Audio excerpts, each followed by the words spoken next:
Eu tinha 36 anos quando percebi que o uniforme que vestia todos os dias, aquele mesmo que representava disciplina, honra e dever diante da bandeira, não tinha nenhum valor dentro da minha própria família. Aos olhos deles, eu era apenas a filha que não soube ser feminina, que trocou vestidos de festa por botas engraxadas, que preferiu armas e ordens a casamentos e filhos. Durante anos, engoli essa comparação silenciosa com a minha irmã mais nova, a menina dos olhos da família, a quem todos sempre tratavam como se tivesse nascido com uma coroa na cabeça. Eu segui minha vida, segui minha carreira militar e nunca pedi nada. A única coisa que recebi de herança foi a casa que meu avô deixou, uma propriedade antiga, mas sólida, que ele dizia ser o último pedaço de terra onde ainda se pode respirar em paz. Essa casa, para mim, não era um simples bem material, era o símbolo da única pessoa da família que me olhava com orgulho quando eu aparecia de farda. Quando meu avô morreu, meus pais aceitaram o testamento com um silêncio gelado. Não houve lágrimas de surpresa, não houve abraços, apenas aquele olhar atravessado, como se a escritura tivesse ido para a pessoa errada. Para eles, eu só estava no lugar certo, na hora certa. E embora tenham guardado esse rancor, foi anos depois que ele explodiu. Numa tarde de sábado, sentados na sala de casa, meus pais me chamaram para uma conversa que mais parecia um tribunal. Minha mãe, sempre de voz doce quando queria envenenar, começou. Sua irmã encontrou uma casa linda, perfeita para ela e para o futuro da família. Mas falta o valor de entrada. E já que você tem essa casa que não custou nada, achamos justo que você venda e ajude. Afinal, não é justo que sua irmã fique sem enquanto você ocupa algo que nunca foi realmente seu. Eu respirei fundo porque sabia o que vinha a seguir. Meu pai completou sem rodeios. Ou você vende e divide, ou não conte mais com o nosso sobrenome. Nós não vamos sustentar uma filha egoísta. Foi a primeira vez que ouvi de forma tão clara a ameaça de deserdar-me, como se meu valor como filha dependesse de entregar aquilo que havia recebido como último gesto de amor do meu avô. Eles não falaram em pedir, não falaram em empréstimo, não falaram em colaboração. Usaram a palavra dividir como se fosse uma sentença, e a palavra egoísta como se fosse meu novo nome. O mais curioso é que eu, que tantas vezes enfrentei superiores duros, treinamentos exaustivos e madrugadas intermináveis em quartéis, nunca havia sentido a farda pesar tanto nos ombros quanto naquele instante. Porque não eram estranhos me dando ordens, eram meus pais. E pior, ordens que não vinham com hierarquia justa, mas com chantagem emocional. Minha irmã, claro, estava presente. Não disse nada de início, apenas cruzou os braços e deixou escapar um sorriso pequeno, vitorioso, como quem assiste a uma batalha cujo resultado já conhece. Aquilo doeu mais do que qualquer palavra dita. Eu podia ver nos olhos dela a certeza de que os pais lutariam sua guerra, de que eu era apenas a peça que precisava ser empurrada para fora do tabuleiro. É só uma casa, ela disse finalmente, com uma entonação de quem menospreza algo que nunca lhe pertenceu. Eu olhei para ela e pensei no quanto éramos diferentes. Ela sempre foi a filha que pedia, eu sempre fui a que dava. Quando precisei de uniforme novo, costurei remendos para não pesar no bolso da família. Quando ela quis estudar no exterior, meus pais venderam joias e até pegaram empréstimos. Agora, mais uma vez, eu era a moeda de troca. Naquele momento, não respondi. Fiquei em silêncio, porque o silêncio, aprendi cedo no exército, é mais eficaz do que respostas rápidas. O silêncio incomoda, fere, gera dúvidas, mas dentro de mim já havia uma certeza. Não cederia. Não daquela forma, não sob ameaça. Eu podia abrir mão de muitas coisas, mas não abriria mão do último elo com meu avô apenas para inflar o ego de uma irmã acostumada a ver o mundo ajoelhar-se aos seus pés. A casa não era apenas tijolo, era lembrança, era história. Era o único espaço onde eu não precisava ser a filha menor, a militar estranha, ou a mulher que ficou para trás. Quando me levantei para sair da sala, minha mãe disse em tom cortante: "Pense bem, ou estará sozinha." Eu não respondi. Subi as escadas, fui até meu quarto e fechei a porta, ouvindo ainda o som abafado das vozes lá embaixo. como ecos de uma guerra que eu não havia declarado, mas que já estava em andamento. Ali, encostada na porta, senti pela primeira vez a frieza de estar em batalha contra a própria família, e foi nesse instante que percebi. Aquela não seria apenas uma disputa por uma casa. Seria um teste de força, de inteligência e de silêncio. E eu já sabia como vencer.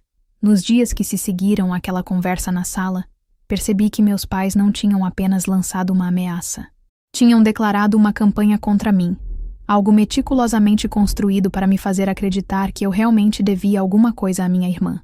Eu voltava do quartel exausta, ainda com cheiro de pólvora de um exercício de tiro, ou com os músculos latejando de um treinamento físico, e encontrava mensagens longas de minha mãe no celular, sempre com aquele tom ambíguo que misturava cuidado e veneno. Filha, você precisa entender que sua irmã não tem a estabilidade que você tem. Você tem seu salário fixo, seus benefícios, sua carreira. Ela precisa de ajuda. Seja racional. E no final, sempre a frase que cortava como lâmina. Lembre-se, ela é sua irmã. Você deve isso a ela. O curioso é que, quando criança, eu sempre ouvi o contrário. Que eu devia ser mais como ela. Que eu devia sorrir mais, me arrumar mais, ter mais amigos, namorar rapazes bons partidos. Eu devia ser mais suave, menos rígida, menos focada em livros de estratégia militar ou competições de corrida. Minha irmã nunca precisou ouvir que devia ser como eu, porque eu nunca fui o exemplo. Eu era apenas a comparação, a sombra que servia para exaltar o brilho dela. Com o tempo, aprendi a não esperar aprovação. Entrei para a vida militar justamente porque nela eu sabia que a régua era clara. Disciplina, esforço e resultados. Ali não havia espaço para comparações de beleza ou simpatia. Mas na casa dos meus pais, ainda adulta, parecia que nada tinha mudado. Minha irmã, como de costume, não se dirigia a mim diretamente. Era sempre por meio dos meus pais, como se eu fosse uma subordinada de segunda linha, alguém que não merecia comunicação direta. Eles diziam frases como: sua irmã comentou que você não precisa de tanto espaço. Afinal, você passa metade do tempo fora em missões.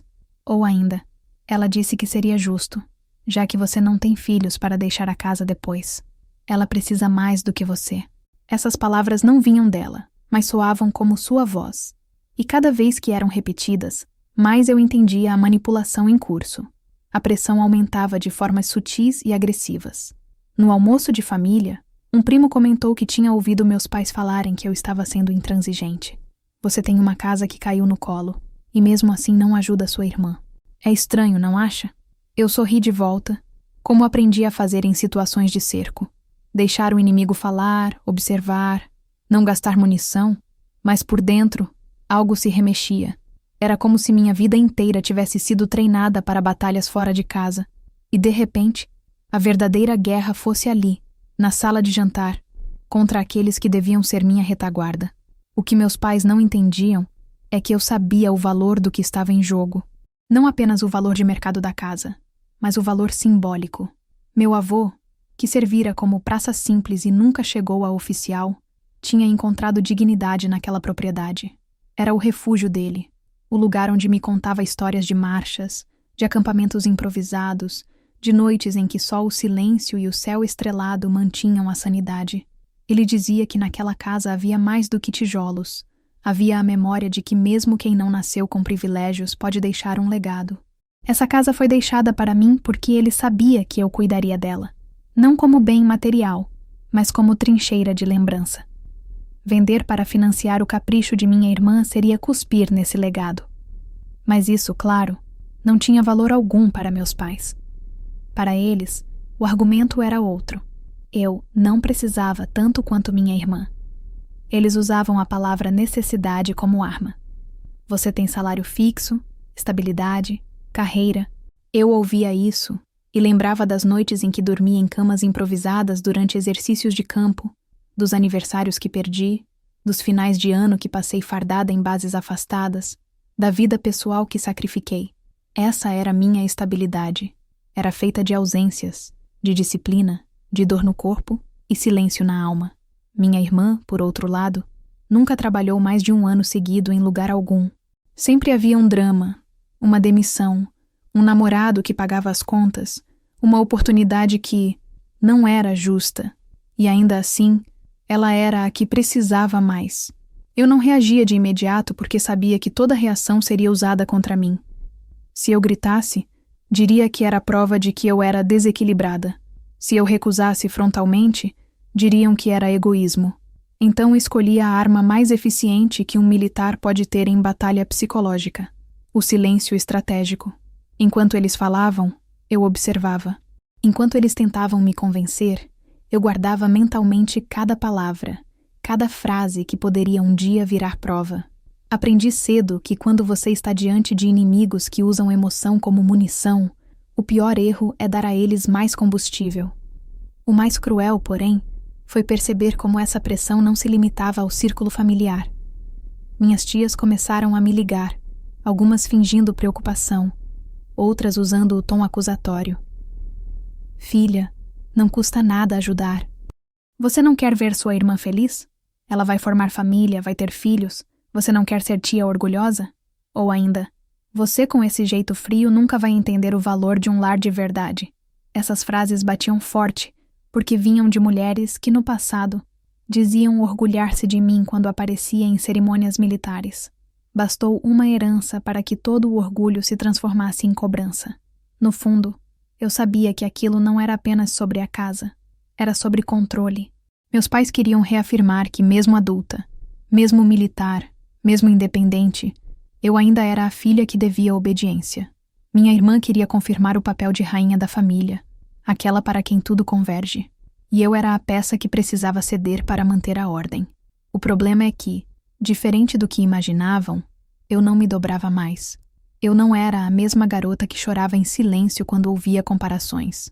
Eu era uma oficial que aprendeu que a resistência silenciosa pode ser mais devastadora que qualquer ataque frontal. Foi nesse contexto que comecei a enxergar a guerra em outra perspectiva. Se eu fosse reagir, teria que ser nos meus termos. Não bastava dizer não. Eu teria que mostrar que meu não era definitivo, inquebrável e sustentado por algo maior que a chantagem emocional.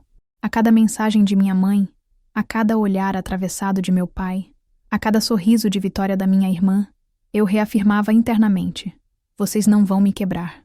Vocês não entendem, mas estão me treinando. Estão me dando exatamente as armas que preciso para virar o jogo. E foi nesse silêncio que decidi que não apenas resistiria, mas agiria. Porque uma coisa é defender território. Outra, muito mais poderosa, é preparar um contra-ataque invisível. Eu estava prestes a escolher o momento exato de mover a primeira peça, e ninguém em minha família imaginava que, quando eu fizesse isso, já seria tarde demais para eles voltarem atrás. O jantar de domingo começou como tantos outros ao longo dos anos, mas a atmosfera já trazia um peso estranho, como se cada talher, cada prato sobre a mesa, estivesse preparado para servir mais do que comida. Estava pronto para servir julgamento. Eu já conhecia aquele cenário. A mesa posta, toalha de linho branco, taças alinhadas, minha mãe circulando como anfitriã orgulhosa e minha irmã chegando com atraso calculado, o tipo de gesto que ela sempre usava para garantir que todos os olhares se voltassem para si no momento em que entrasse pela porta. Eu sentei em silêncio, como sempre, porque aprendi cedo que o lugar que me reservavam nesses encontros era o de espectadora. Só que naquela noite, eu sabia que eu não era apenas plateia, era alvo. Não demorou muito para que as primeiras indiretas viessem à tona. Entre uma colherada de sopa e outra, minha mãe comentou alto demais para que fosse um comentário casual. Algumas pessoas da família ainda não entenderam o valor da união. Uma irmã deve ajudar a outra, ainda mais quando tem condições de sobra. O silêncio que se seguiu não foi natural. Era o silêncio estratégico de quem espera que o golpe atinja o alvo. Eu não levantei os olhos. Continuei mexendo a colher devagar, mas senti dezenas de olhares pesando sobre mim. Primos, tios, até vizinhos que tinham sido convidados. Eles sabiam de quem ela falava. Meu pai foi mais direto. Colocou o copo de vinho sobre a mesa e me encarou como se estivesse diante de um recruta que se recusava a seguir ordens. Você precisa decidir logo, filha. A casa da sua irmã não pode esperar. Ou você vende a que herdou e divide como é justo, ou pode esquecer que tem família. Não vamos repetir isso mais vezes. A palavra justo ecoou como uma ofensa. Justo para ele sempre significava abrir mão do que era meu para que minha irmã tivesse mais. Justo era um peso que nunca se equilibrava do meu lado da balança. Minha irmã, até então calada, não perdeu a chance de se posicionar como vítima. Com aquele tom doce que usava para mascarar arrogância, disse: "Eu só quero ter o mesmo que você tem, mana. Não é justo eu lutar sozinha enquanto você tem uma casa parada, sem filhos, sem família para ocupar. Pense no meu futuro, não seja egoísta." A cada palavra, ela escorria veneno como se fosse mel. Os convidados ao redor murmuraram. Alguns assentiram em silêncio. Outros trocaram olhares constrangidos. A encenação estava completa. Eu era a vilã da peça, e minha irmã, a coitada que precisava de salvação. Se eu fosse a mesma de anos atrás, teria respondido na mesma moeda. Talvez teria gritado, talvez teria chorado, talvez teria listado cada sacrifício feito ao longo da minha vida militar, cada aniversário perdido, cada ausência necessária para servir ao país. Mas não. Aprendi em treinamento que, quando cercada, a melhor arma é não demonstrar fraqueza. Mantive o semblante firme, respirei fundo e deixei que a fala deles ecoasse sem resposta. Meu silêncio naquele momento não era rendição, era munição guardada. Foi nesse instante que percebi algo maior. Aquele jantar não era apenas uma tentativa de convencimento. Era uma emboscada emocional cuidadosamente planejada. Não era coincidência que tivessem convidado parentes distantes, nem que o discurso fosse feito diante de uma plateia. Eles queriam me pressionar publicamente, me expor, me envergonhar. Queriam que eu cedesse diante de testemunhas para que depois não tivesse como recuar. Era estratégia pura. E foi justamente isso que me fez decidir que eu precisava de uma contra-estratégia ainda mais precisa. Enquanto minha mãe falava sobre como a família precisa se manter unida, e meu pai repetia que não reconheceriam mais uma filha que não soubesse ceder, eu só pensava no que meu avô me dizia quando ensinava a mexer em ferramentas no quintal. Quem se cala no momento certo, guarda força para o golpe final. Naquele jantar, não respondi, porque já sabia que a batalha não seria ganha ali, em meio a talheres e taças de vinho. Seria ganha na mesa de outro tipo de negociação, uma mesa de papéis, assinaturas e cláusulas que eles nem desconfiavam existir. Quando a sobremesa chegou, percebi que meu silêncio começava a incomodar. Minha irmã, já impaciente, largou o garfo e disse em voz clara para todos ouvirem: "Se você não vender, é melhor nem aparecer mais em encontros de família, porque para nós, você já não é nada." As palavras caíram pesadas, mas eu não deixei que minha expressão mudasse. Terminei meu café calmamente, coloquei a xícara no pires e apenas sorri. Não um sorriso de ironia, mas aquele sorriso frio que aprendi a usar em operações quando precisava disfarçar a tensão. Levantei-me da mesa, agradeci pelo jantar em voz baixa e saí sem olhar para trás. Ouvi murmúrios, ouvi o som de cadeiras arrastando. Senti os olhares queimando minhas costas, mas não hesitei. Eu não ia dar a eles o espetáculo de uma discussão. Eles queriam sangue. Eu ofereci silêncio. Eles queriam submissão. Eu ofereci estratégia. E ali, no caminho de volta para casa, com a noite fria batendo no rosto, tomei a decisão definitiva.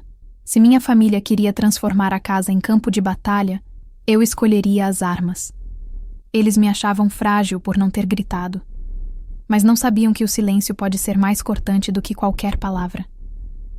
Foi naquela noite que eu abri o cofre e tirei o documento vermelho que meu avô tinha deixado junto com a escritura. Era um detalhe que todos haviam ignorado, mas eu não. Um detalhe que agora seria minha linha de defesa.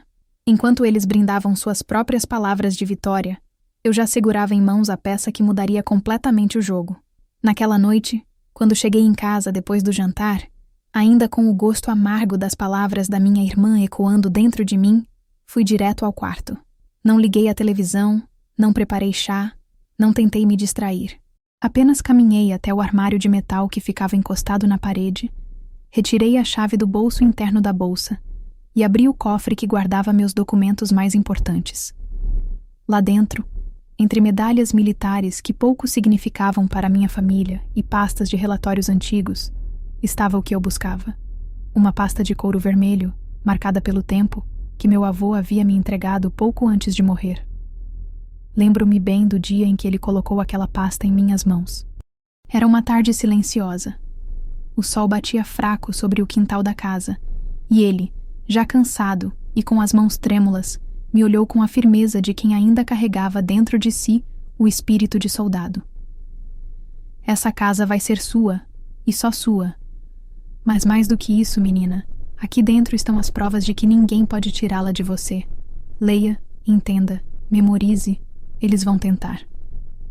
Eu não compreendi de imediato a gravidade do aviso.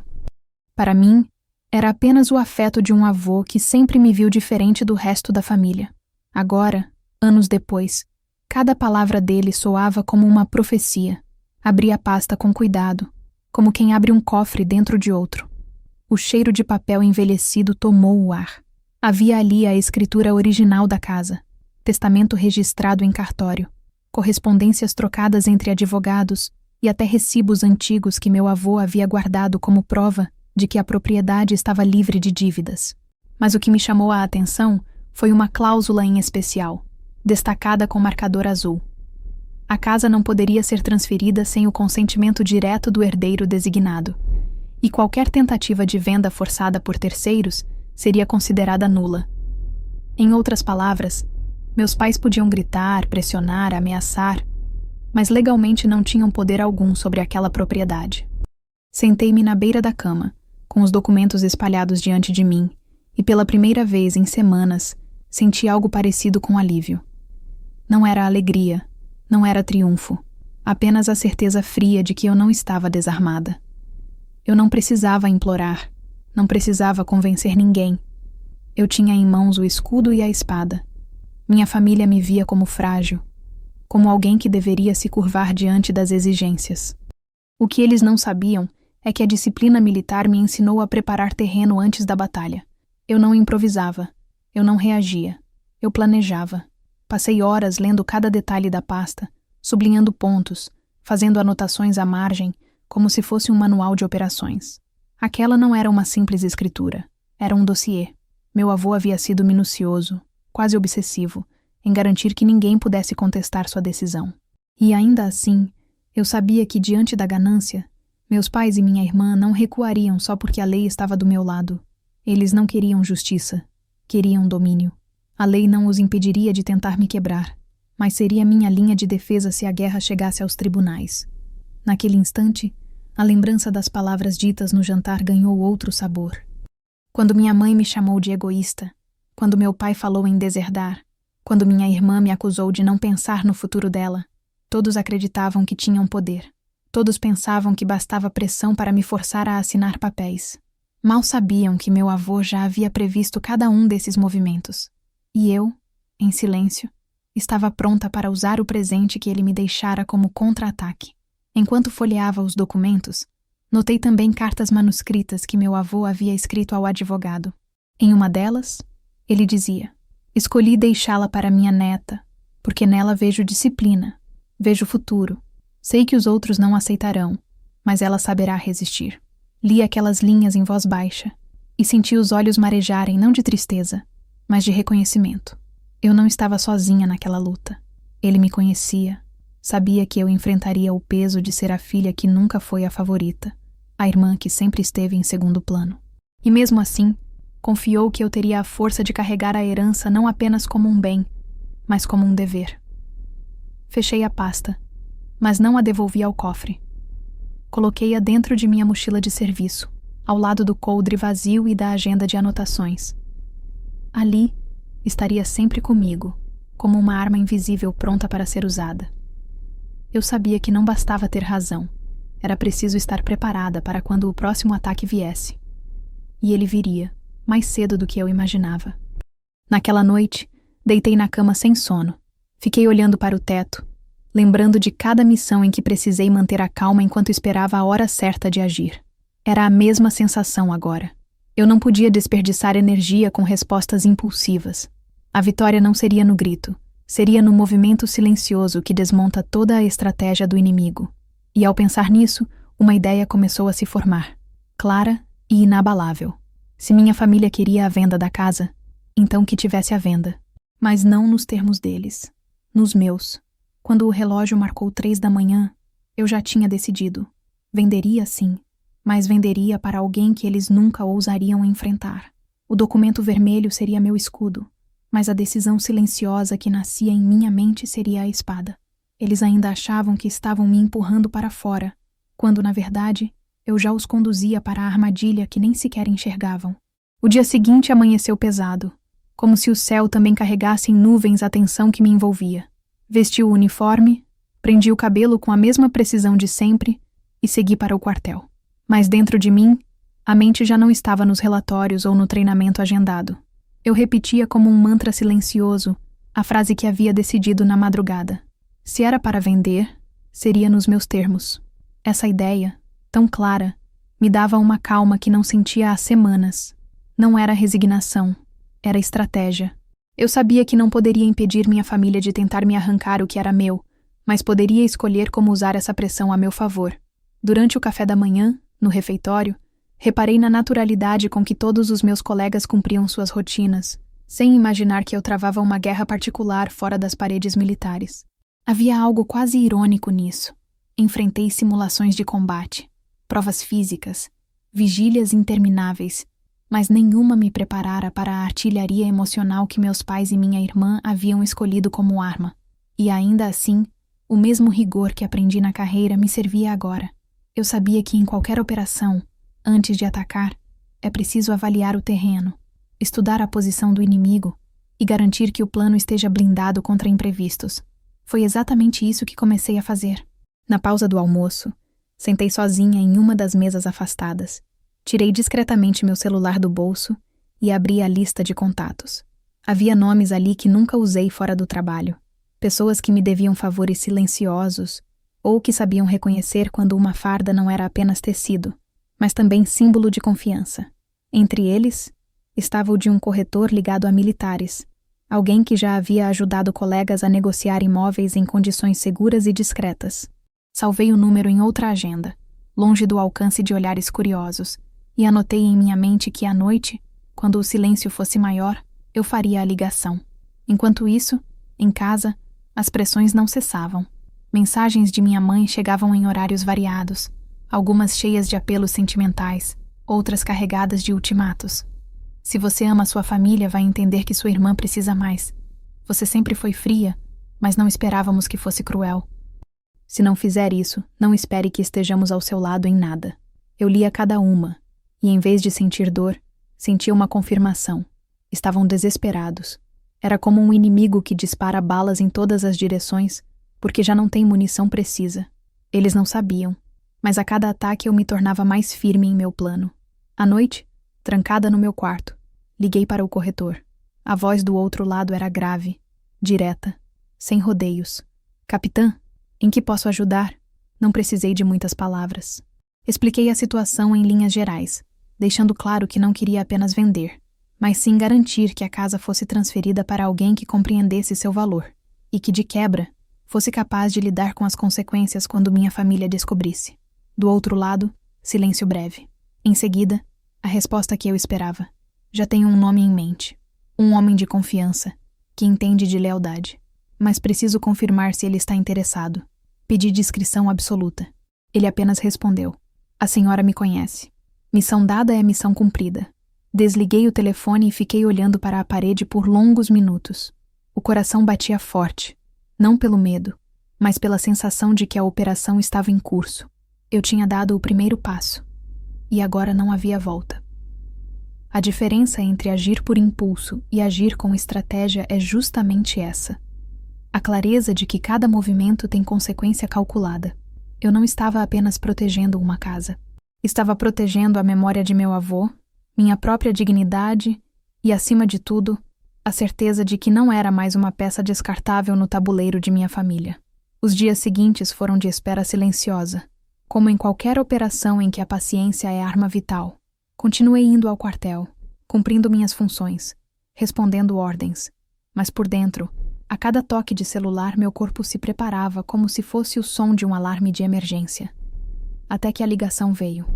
O corretor avisou que o comprador estava não apenas interessado, mas decidido. E mais, não queria negociar em segredo, queria formalizar tudo com a máxima rapidez. Ele não é um comprador qualquer, disse o corretor. Ele entende o que está em jogo. Naquele instante, tive a confirmação de que minha decisão não era apenas reação, era contra-ataque. Minha família acreditava que me encurralara, que havia apenas duas opções diante de mim: ceder ou ser deserdada. Mas existia uma terceira, a que eles nunca imaginaram. Vender, sim, mas entregar a casa para alguém que eles jamais ousariam enfrentar. Eu não precisava gritar, não precisava implorar. Bastava deixar que o peso do uniforme, que para eles nunca valeu nada, fosse reconhecido por quem sabia o que significava carregar responsabilidade nos ombros. Naquela noite, sentei novamente à beira da cama, tirei a pasta vermelha da mochila e a coloquei sobre o colo. Passei a mão sobre a capa gasta e pensei em meu avô. Você tinha razão, velho. Eles tentaram, mas eu não sou fraca e não vou ceder. Fechei os olhos e senti a calma que só vem quando você sabe que o terreno está sob seu controle.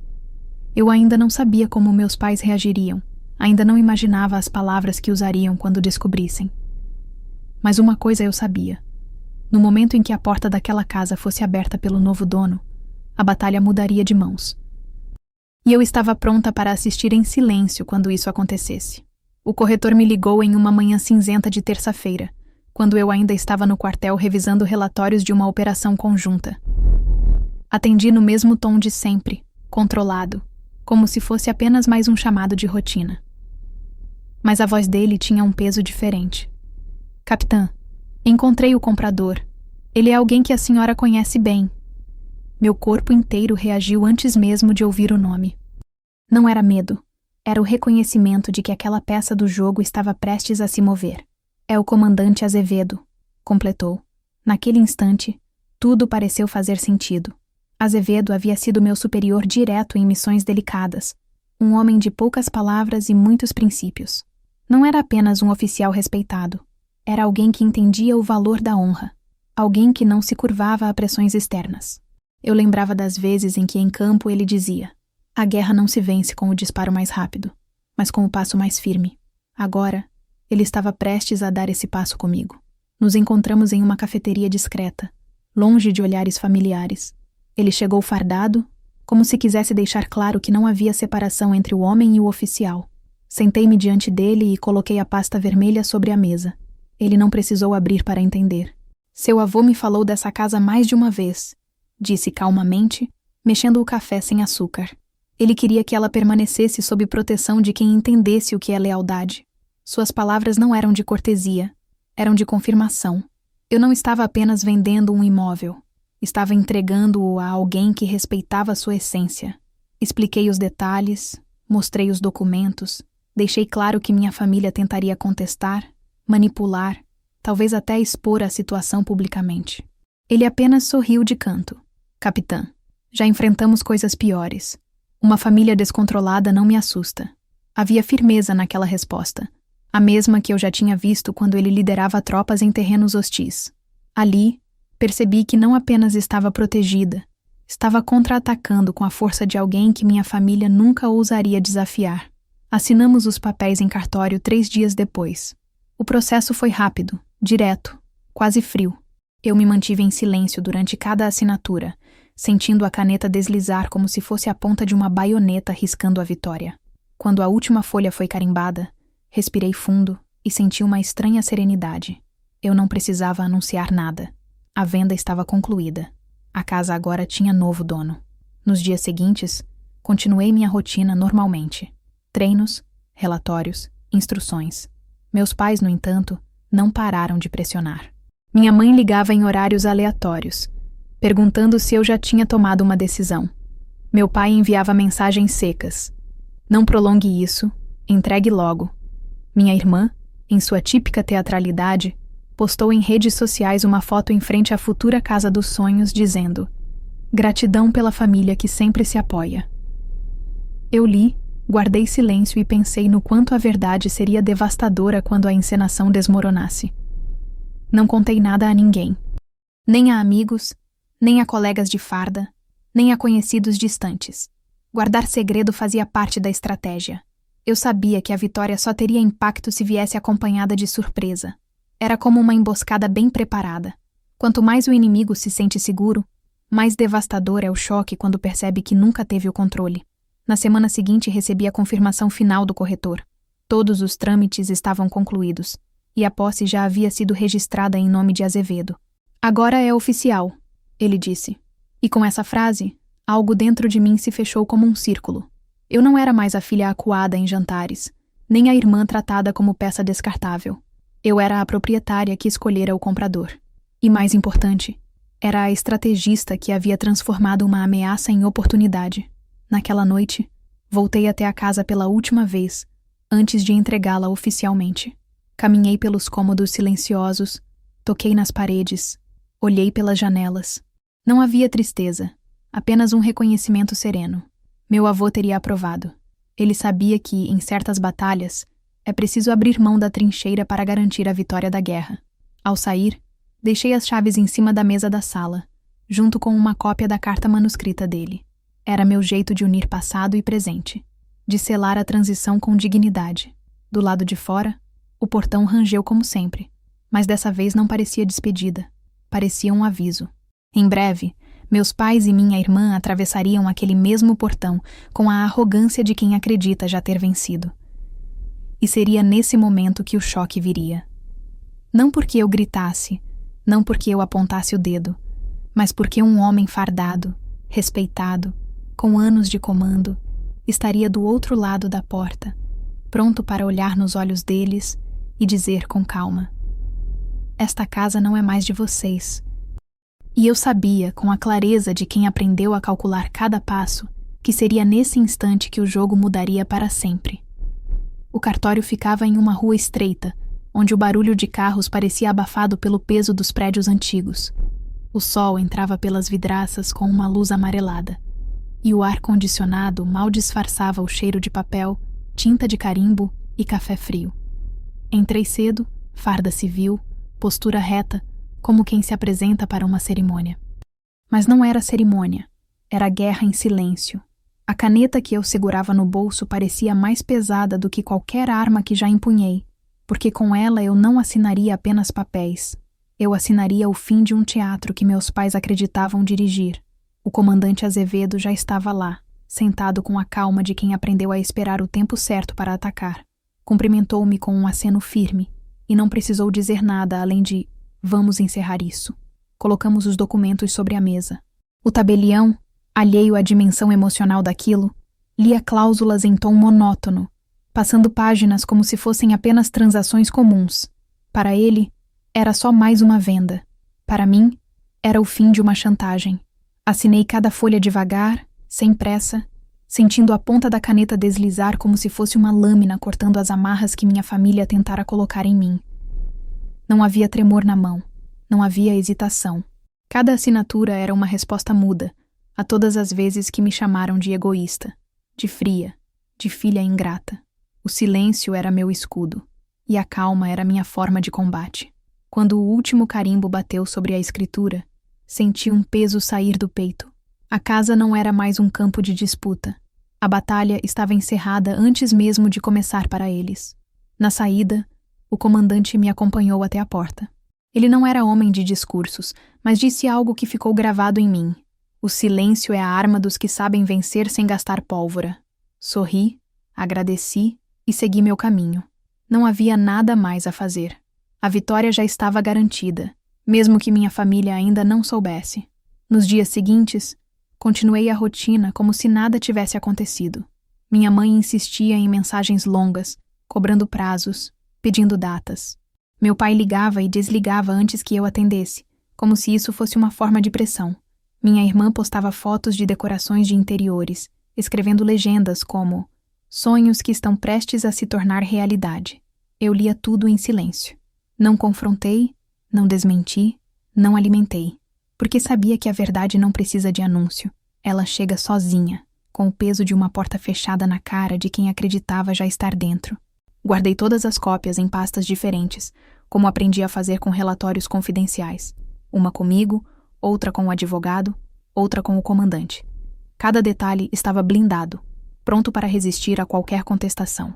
Eu sabia que minha família não aceitaria fácil.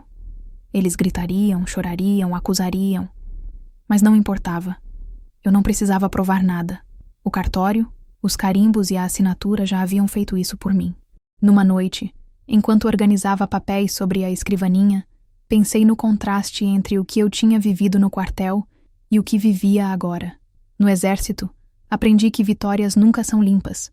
Sempre deixam marcas, sempre cobram preço. Mas também aprendi que há batalhas que só se vencem antes mesmo de disparar. Foi isso que senti.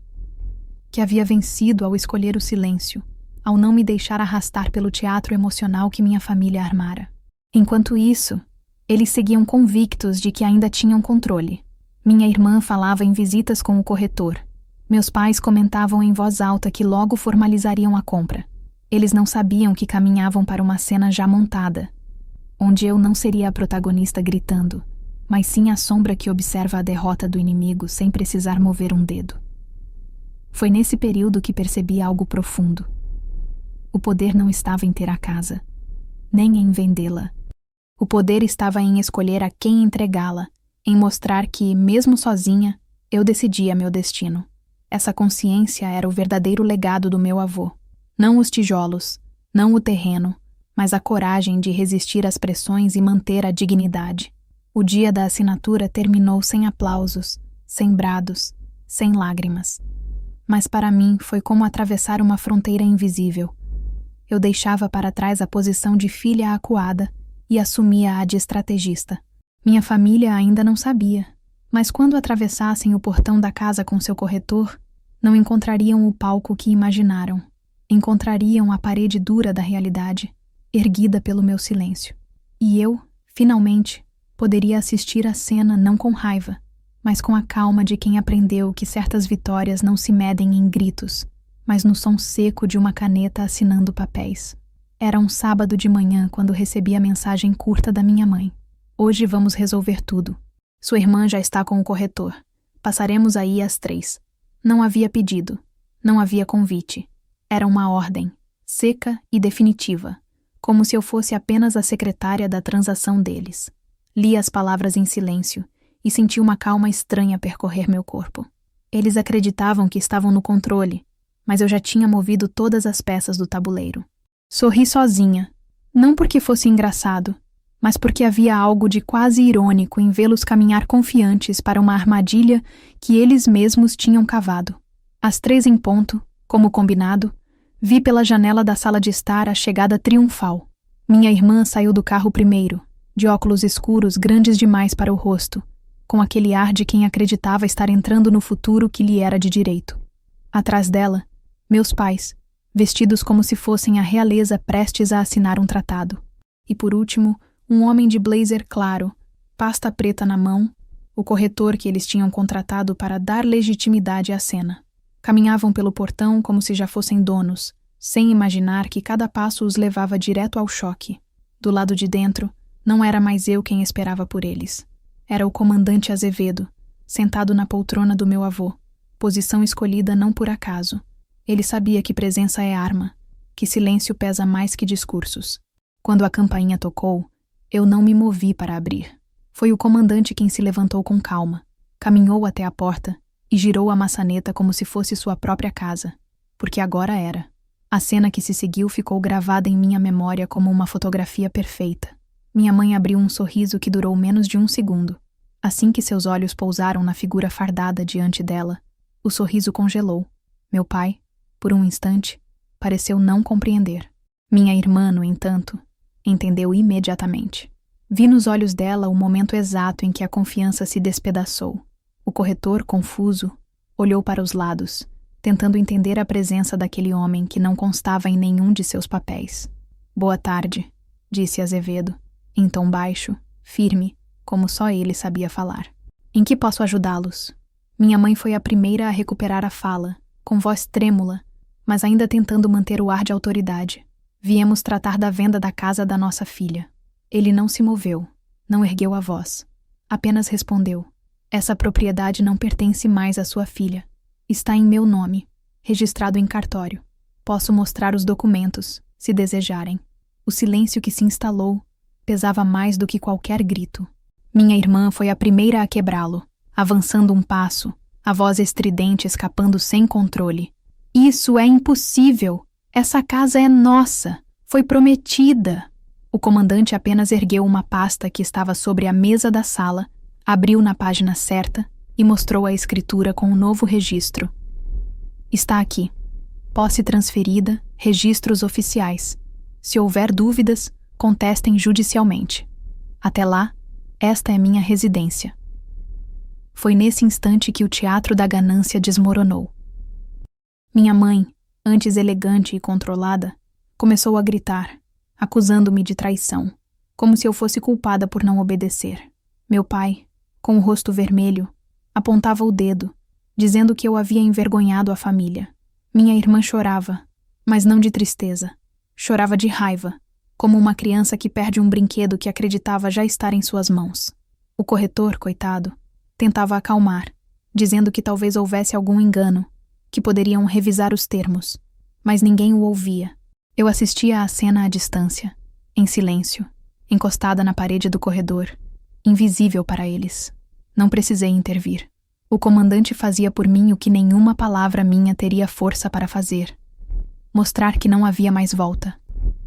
Era ele quem segurava os papéis. Era ele quem ocupava a sala. Era ele quem tinha a autoridade que eles nunca reconheceram em mim. Em meio aos gritos, ele falou apenas mais uma vez. Esta casa agora é território protegido por lei. Se não aceitarem, podem procurar justiça, mas aqui dentro não tem mais poder. A firmeza daquelas palavras foi como um golpe seco. Meus pais silenciaram por um instante, incapazes de responder. Minha irmã, ainda soluçando, puxou a mãe pelo braço. O corretor, percebendo que não havia nada a fazer, recolheu a pasta e se despediu constrangido. Quando o portão se fechou atrás deles, a casa voltou ao silêncio. Entrei na sala e encarei o comandante. Ele apenas assentiu, sem sorrisos, sem celebrações. A missão está cumprida, disse. E naquele momento percebi. Eu não tinha apenas vencido minha família. Eu tinha provado a mim mesma que não precisava levantar a voz, que não precisava justificar nada.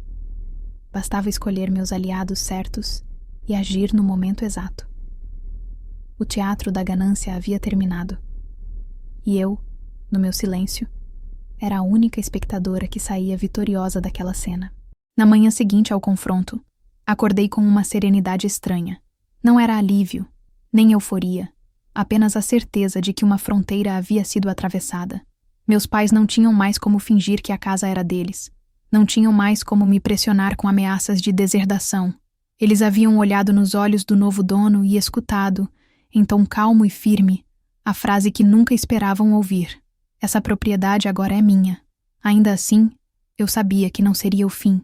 Conhecia minha família o suficiente para entender que eles não aceitariam a derrota em silêncio. Gente acostumada a manipular sempre tenta uma última cartada. E eu não estava errada. No mesmo dia, pouco antes do meio-dia, meu telefone vibrou com uma enxurrada de mensagens de minha mãe. Longos parágrafos cheios de acusações e melodrama, como se a vítima fosse ela. Você destruiu sua irmã, dizia uma. Seu avô se reviraria no túmulo ao ver o que você fez, dizia outra. Mais abaixo, uma frase que me fez fechar os olhos e respirar fundo. Ainda vamos resolver isso. Você não venceu. Respirei fundo, desliguei o aparelho e o deixei sobre a mesa. Não responder fazia parte da minha estratégia. O silêncio, mais uma vez, era minha arma. O que eu não esperava era a cena da tarde. Estava no quartel, terminando um relatório quando fui chamada à guarita.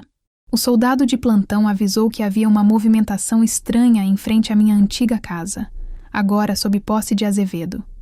Pedi detalhes e ele contou que vizinhos ligaram, incomodados com os gritos. Meu coração acelerou, não de medo, mas de reconhecimento. Minha família tinha voltado, incapaz de aceitar a nova realidade. Saí em direção à rua em que crescera, sem pressa, mas com passos firmes. Ao me aproximar, ouvi antes de ver. Gritos histéricos, misturados com a voz estridente da minha irmã. Essa casa é minha. Você não pode ficar aí. Cheguei à calçada e a cena parecia saída de um teatro grotesco. Minha mãe chorava encostada no portão, meu pai gesticulava com violência, e minha irmã esmurrava a porta de madeira como uma criança em surto. Do lado de dentro, tranquilo como sempre, o comandante Azevedo havia aberto a janela do segundo andar e observava tudo em silêncio. De repente, ele falou. A voz dele não precisava ser alta. Bastava ser firme. Senhora, esta residência está registrada em meu nome. Gritar não mudará isso. Se insistirem em invadir, acionarei a polícia. A frase caiu sobre todos como um peso, mas foi a reação da minha irmã que quebrou a cena. Ela gritou de volta em tom quase de desespero. Você não sabe com quem está mexendo. Eu sou filha deles. Eu mereço essa casa. Essa militar ingrata devia estar na rua. As palavras ecoaram pela rua inteira, atraindo vizinhos curiosos que espiavam pelas janelas. Foi nesse instante que Azevedo fez algo que eu nunca esquecerei. Ele abriu a porta da frente, saiu com passos lentos e parou diante deles, a postura ereta de comandante intacta. Meu pai deu um passo para trás. Minha mãe tentou puxar minha irmã pelo braço, mas era tarde. O comandante olhou nos olhos de todos e disse com voz firme: respeitem a capitã. Respeitem o que foi dela e o que ela decidiu. Esta casa não lhes pertence mais. E se continuarem com esse espetáculo, terão de responder não apenas à lei civil, mas à vergonha pública de agir como invasores. O silêncio que se seguiu durou poucos segundos, mas parecia eterno. Minha irmã, sem conseguir reagir, soltou um grito agudo, um misto de raiva e incredulidade, que ecoou pela rua. Foi o grito que ninguém esperava, o som cru da derrota estampada diante dos vizinhos. Ela se virou contra mim, que assistia à cena encostada no muro da casa ao lado, e cuspiu palavras carregadas de ódio. Você nos destruiu! Você nunca foi família! Eu não respondi. Apenas permaneci imóvel, olhos fixos nela, permitindo que cada vizinho, cada curioso que se aglomerava, visse a verdade por si mesmo. Foi minha mãe quem puxou a filha pelo braço novamente, sussurrando qualquer coisa que não conseguia ouvir. Meu pai, calado, parecia finalmente entender que não havia mais cartas na manga. Saíram como chegaram, em um cortejo de derrota, sem olhar para trás. O corretor que os acompanhara na primeira vez não estava ali agora. Nem ele quis participar do vexame público. Quando o portão se fechou e o silêncio tomou conta da rua, Azevedo se aproximou de mim. Não me parabenizou, não sorriu, não fez discursos, apenas colocou a mão em meu ombro e disse: agora eles sabem quem você é. Foi o suficiente. Não precisei de mais nada. Naquele dia, compreendi que minha maior vitória não estava em manter a casa ou em vendê-la, mas em mostrar que eu não era mais a filha submissa que aceitava pressões em silêncio. Agora meu silêncio não era submissão, era comando. Eu havia transformado a arma deles em minha defesa e a humilhação deles em minha resposta. Depois daquela cena em frente à antiga casa, compreendi que o ciclo havia se fechado. Não havia mais cartas escondidas, não havia mais ameaças, não havia mais chantagens emocionais que pudessem me dobrar. O grito da minha irmã ecoava dentro de mim não como ferida, mas como confirmação. Ela havia exposto, diante de todos, o tamanho da própria ganância. Minha família inteira se desnudara ali, no meio da rua, diante de vizinhos que agora não enxergariam mais neles a imagem de respeitabilidade que tanto cultivaram. Eu não precisei levantar a voz. Bastou assistir ao desmoronamento em silêncio. Naquela noite, voltei para o alojamento militar e me sentei sozinha à beira da cama, segurando a pasta vermelha que havia sido minha arma silenciosa em toda essa batalha. Passei os dedos pela capa de couro gasta e pensei no meu avô. Ele havia previsto tudo. Havia me preparado.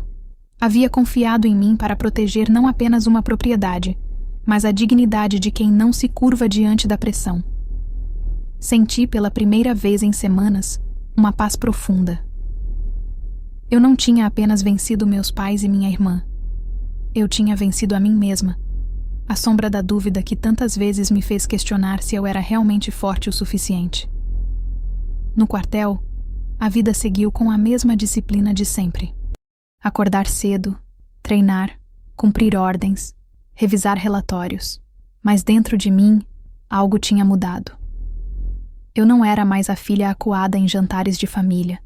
Não era mais a irmã comparada. Não era mais a peça descartável do tabuleiro. Eu era a mulher que escolhera o silêncio como arma, que transformara a humilhação em estratégia, que usara o peso da farda não apenas em missões oficiais, mas na guerra íntima que travara dentro da própria família. Meus pais ainda tentaram, por alguns dias, enviar mensagens carregadas de veneno. Frases como: "Você destruiu a união da família", ou "Nunca mais volte a nos procurar". Eu lia em silêncio e não respondia, não porque não doesse, mas porque já não importava. Eles não tinham poder sobre mim. Minha irmã, por sua vez, desapareceu das redes sociais, apagando as fotos da mansão que nunca teria. O silêncio dela era prova de derrota, e eu não precisei me vangloriar. Não compartilhei nada, não dei entrevistas, não procurei validar minha versão. Minha vitória estava em não precisar de plateia. Numa tarde de folga, voltei à rua da casa. Não para entrar, não para espiar, apenas para caminhar pelos arredores. Vi a fachada de longe, agora com o portão pintado, e a bandeira nacional hasteada no jardim pelo novo dono. Aquilo me arrancou um sorriso discreto.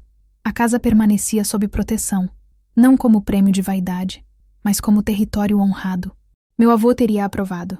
Continuei andando sem pressa, sentindo que não precisava mais voltar ali. Eu tinha cumprido minha missão. Foi nesse momento que percebi o verdadeiro sentido de liberdade. Não era sobre ganhar ou perder uma casa. Não era sobre derrotar minha família em público. Era sobre cortar as correntes invisíveis que me mantinham prisioneira do papel de filha rejeitada. Eu havia me libertado da necessidade de ser aceita, de ser validada, de ser vista como suficiente. Descobri que minha força não estava em provar nada a eles, mas em caminhar sozinha, sem medo.